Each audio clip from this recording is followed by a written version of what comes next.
영화 300이라는 영화가 있습니다. 300이라는 영화는 기원전 480년 가장 유명한 전투 중의 하나인 테르모필레 전투의 실화를 바탕으로 만든 영화였습니다. 스파르타 정예병 300명이 페르시아의 20만 대군과 맞서 테르모필레라는 작업 협곡에서 싸웠던 영화입니다. 처음에는 스파르타군이 승리를 거두었지만 결국 페르시아의 군대에 패전하고 모두 전사한다는 그 영화입니다. 그런데 이 영화와 비슷한 상황이 오늘 성경에도 전개가 되고 있습니다. 바로 기드온과 300명의 용사의 이야기입니다. 작지만 강했던 이들의 이야기. 때는 기원전 1150년 이스라엘이 아직 나라의 형태를 갖추기 전에 사사들이 나라를 다스리고 있던 때에 일어났던 이야기입니다.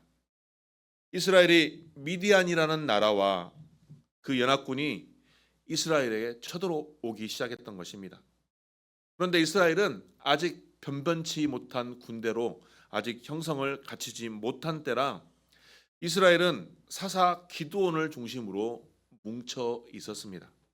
당시 성인 남자들이 모이긴 했지만 모두가 아직은 전쟁에 나갈 준비가 되어 있지 않은 상태였습니다. 그래서 그들은 어떻습니까?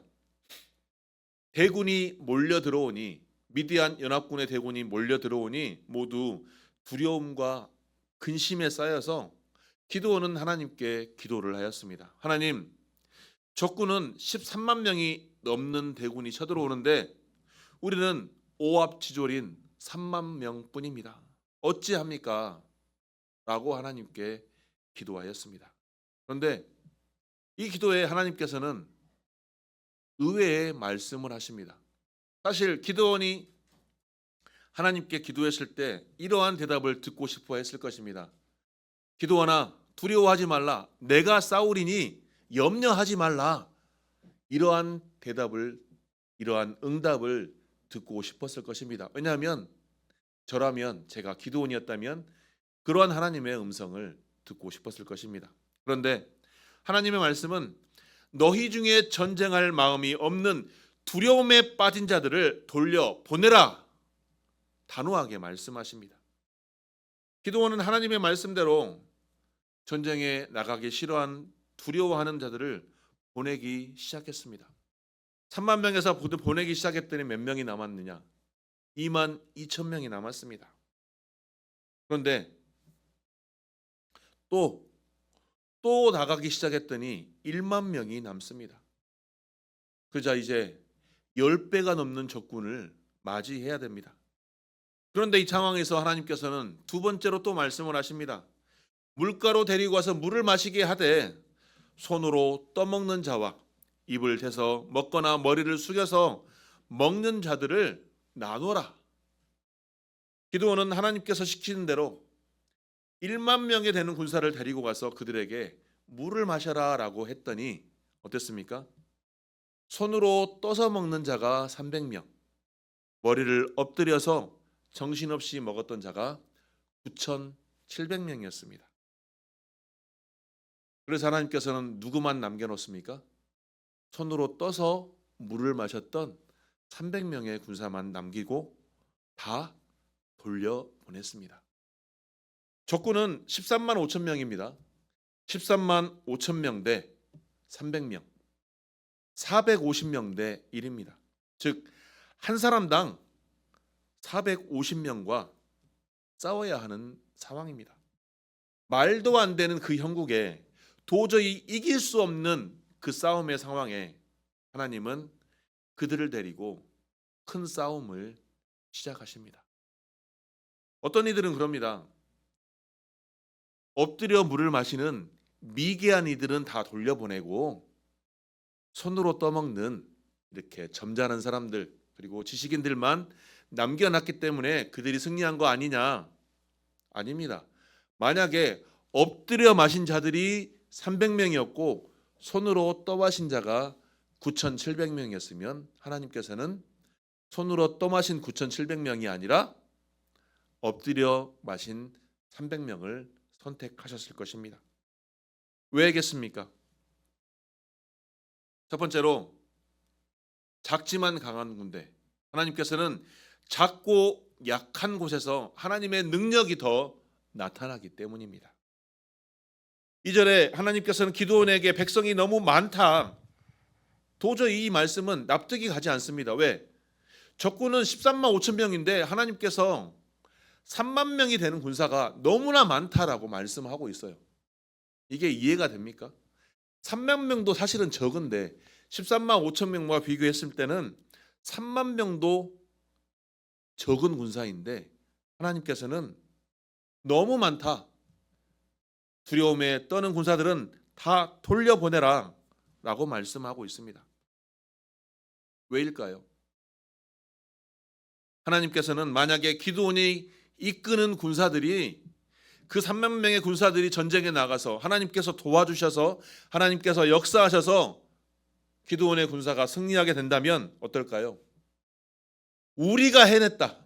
내가 해냈다. 우리가 3만 명의 군사들이 똘똘 뭉쳐서 우리가 저 적군을 이겼다라고 자랑삼아 얘기할 것입니다. 그래서 하나님께서는 도저히 말도 안 되는 상황을 만드신 것입니다. 전혀 이스라엘 백성들이 자신들의 힘으로는 어쩔 수 없다라고 여길 수밖에 없는 그러한 상황, 400대 1의 상황을 하나님께서 만드신 것입니다. 그리고 하나님께서 역사하셔서 인간의 힘과 능력으로 도저히 하나님의 능력을 가리지 못할 그 상황을 만드셔서 하나님의 능력으로 승리하게 만드신 것입니다. 바로 이처럼 우리는 하나님의 능력에 붙들려야만 승리할 수 있습니다. 우리의 삶을 살아가다 보면 어떻습니까? 내가 모든 걸 할 수 있을 것이라고 생각하지만 도저히 내가 할 수 없는 상황이 맞닥뜨려 있을 때가 있지 않습니까? 도저히 나의 지식과 나의 힘과 나의 경험으로는 도저히 어찌할 바를 모를 수 있는 상황. 사도 바울은 이렇게 고백합니다. 고린도후서 12장 9절과 10절 말씀에 보면 내게 이르시기를 내 은혜가 내게 족하도다. 이는 내 능력이 약한 데서 온전하여 짐이라 하신지라. 이러므로 도리어 크게 기뻐함으로 나의 여러 약한 것들에 대하여 자랑하리니 이는 그리스도의 능력으로 내게 머물게 하려 함이라. 그러므로 내가 그리스도를 위하여 약한 것들과 능욕과 궁핍과 핍박과 곤란을 기뻐하노니 이는 내가 약할 그때에 곧 강함이라. 이 말씀이 제 처음 목회를 시작할 때 저에게 큰 힘이 되었습니다. 전도사 시절 제가 할 수 없을 거라 생각했던 모든 교회 사역들, 그리고 내 주변에 있던 모든 약한 것들이 저로 인하여 이 말씀을 통하여 저에게 힘을 주셨던 것입니다. 오히려 제가 약할 때 하나님께서 강하심을 보여주셨던 것입니다. 작지만 강한 군대가 바로 우리 그리스도인입니다. 약하지만 더 강하게 우리를 세워주십니다. 언제? 하나님이 함께 하실 때 우리를 더 세워주시는 것입니다. 그러므로 우리의 삶 속에 내가 약하다고 생각하고 내가 작다고 생각하고 내가 부족하다고 생각되는 그 부분들을 통하여 하나님을 더욱 붙드시는 저와 여러분이 되기를 소망합니다. 그러할 때 그 작고 약한 것을 통하여 우리에게 강함을 허락하시고 하나님의 능력을 우리에게 체험케 하십니다. 그 체험을 통해 우리가 더욱더 하나님의 손길을 더 붙들며 하나님을 더욱더 붙들 수 있는 저와 여러분이 되시기를 주님의 이름으로 축원합니다. 두 번째로 하나님의 일은 결과뿐만 아니라 과정까지도 하나님의 뜻대로 이루어져야 합니다. 4절 말씀입니다. 함께 읽겠습니다. 시작.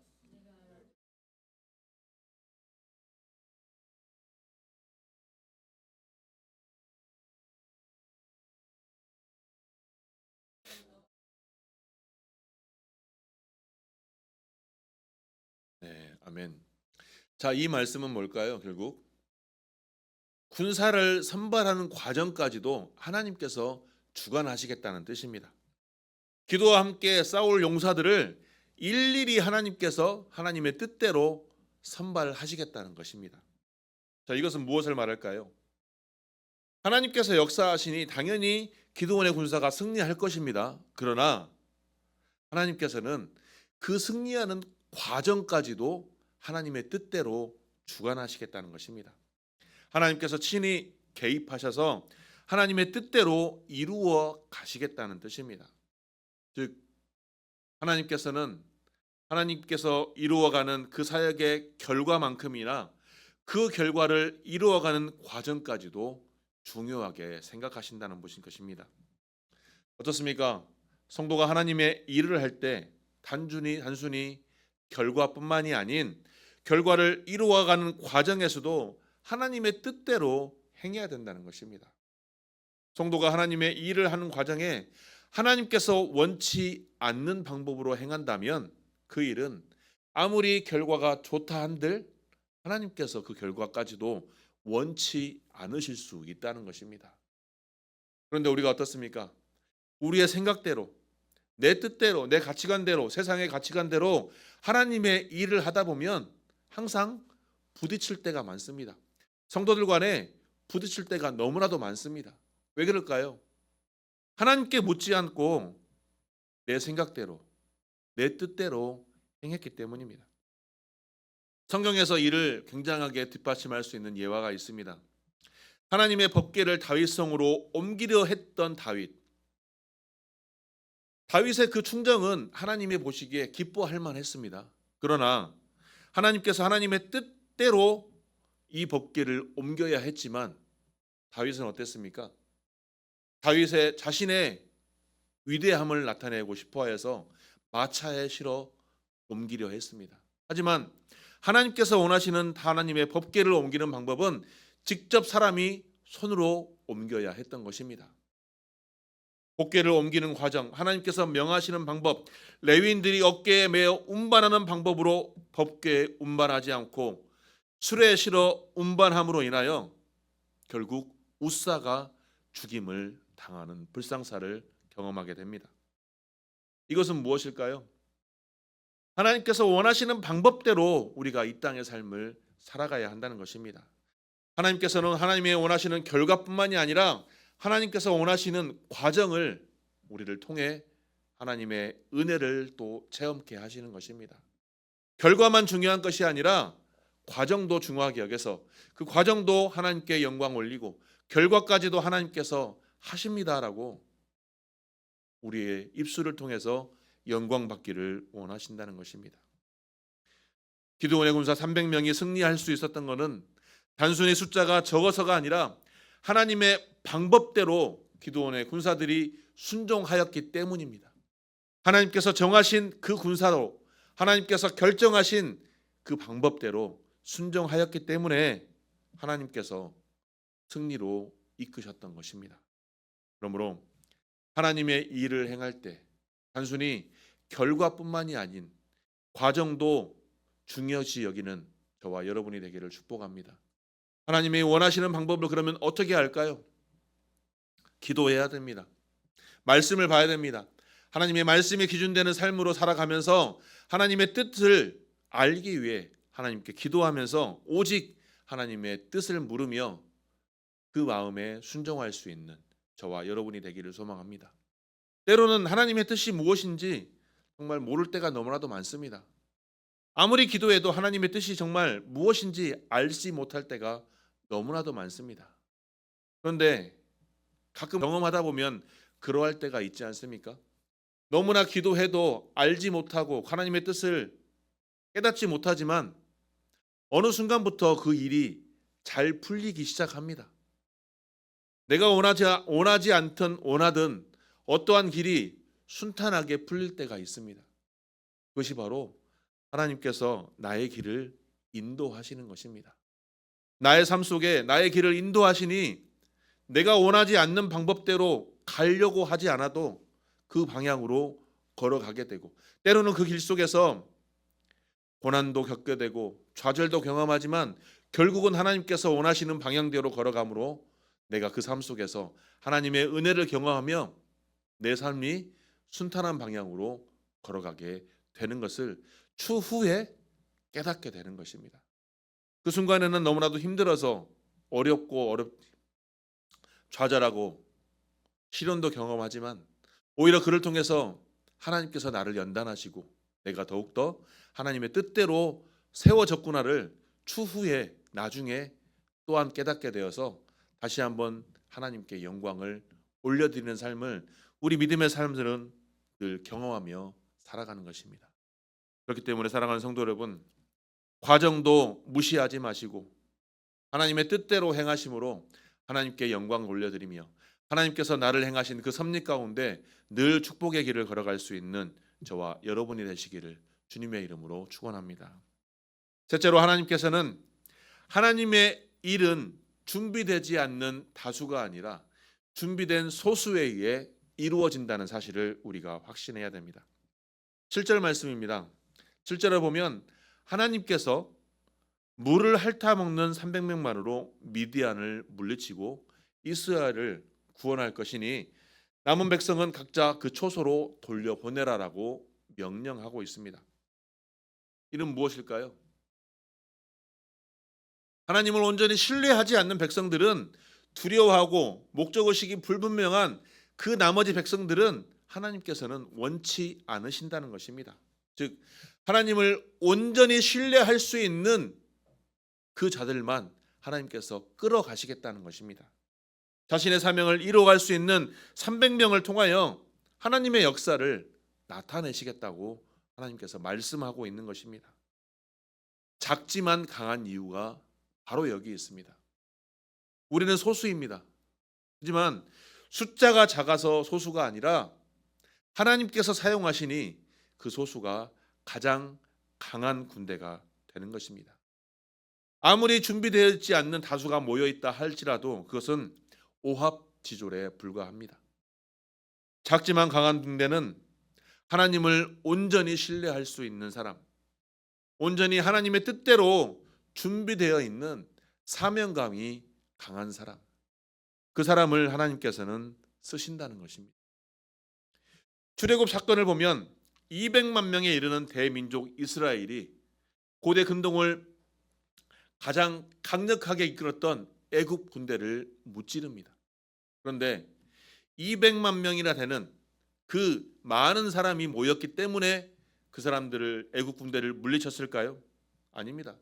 그들은 말이 200만 명이 넘는 군대였지만 사실 남자만 대략 싸움을 할 수 있는 남자만 대략 60만 명이었습니다. 대략적으로. 그러면 남녀노소 합치면 60에 곱하기 4를 하면 240만 명입니다. 아무리 240만 명이 모였다 한들 싸움을 할 수 있는 사람은 60만 명이었고 그 60만 명도 사실 군대 기초교육조차도 받지 않는 오합지졸이었던 것뿐입니다. 하나님께서 역사하셨고 하나님을 온전히 신뢰하였고 이끄는 모세가 하나님의 뜻대로 순종하였기 때문에 애굽 군대를 물리칠 수 있었던 것입니다. 사실 출애굽할 때 이스라엘 백성들은 애굽 군대와 싸우지 않았습니다. 하나님께서 다 행하셨던 것입니다. 왜? 하나님을 온전히 믿었던 누구 때문에? 하나님을 온전히 신뢰했던 모세 한 사람 때문에 그들을 애굽으로부터 이끌었던 것입니다. 하나님의 일은 사람이 많다고 하여 다 이루어지는 것은 아닙니다. 하나님을 온전히 신뢰하며 투철한 믿음과 사명을 가진 준비된 사람에 의해 하나님께서는 역사하십니다. 그래서 교회 지도자가 가장 중요한 것입니다. 교회를 세워가는 일에 준비된 사람, 교회 지도자들, 목사님들과 장로님들이 올바로 세워졌을 때 하나님께서 그 교회를 온전히 세워가야 하는 것입니다. 말씀을 준비하면서 저는 목회를 하면서 개척 목회를 준비하면서 저는 얼마나 세워졌는지를 다시 한번 제 스스로를 뒤돌아보았습니다. 그런데 꼭 교회 안에 목회자뿐만이 아닌 직분자뿐만이 아닌 장로님뿐만이 아닌 성도 한 사람 한 사람이 온전히 세워졌을 때 그 교회를 하나님께서 사용하신다는 것입니다. 저는 우리 바른길 교회가 이 지역 사회 가운데 단순히 또 하나의 교회가 아닌 꼭 필요한 교회가 되기를 소망합니다. 꼭 필요한 교회는 어떠한 교회일까요? 바로 내가 먼저 하나님의 말씀대로 살아가는 교회, 내가 교회되는 교회, 내 삶이 하나님의 말씀을 온전히 삶 속에서 나타내 보일 수 있는 교회, 그 교회가 온전히 저와 여러분의 교회가 되기를 축복합니다. 내가 교회되는 삶의 교회, 내가 교회이니 내가 내 삶 속에서 예배자로서의 삶을 살아가야 되지 않겠습니까? 교회다운 삶을, 교회 성도의 삶을 살아가야 되지 않겠습니까? 그러한 사람을 하나님께서 세우시고 그러한 교회를 하나님께서 세우실 줄 믿으며 우리 바른길 교회가 그러한 교회가 되기를 주님의 이름으로 축원합니다. 온전히 하나님께서 원하시는 교회가 그러한 교회가 되기를, 우리 교회가 그러한 교회가 되기를 주님의 이름으로 축원합니다.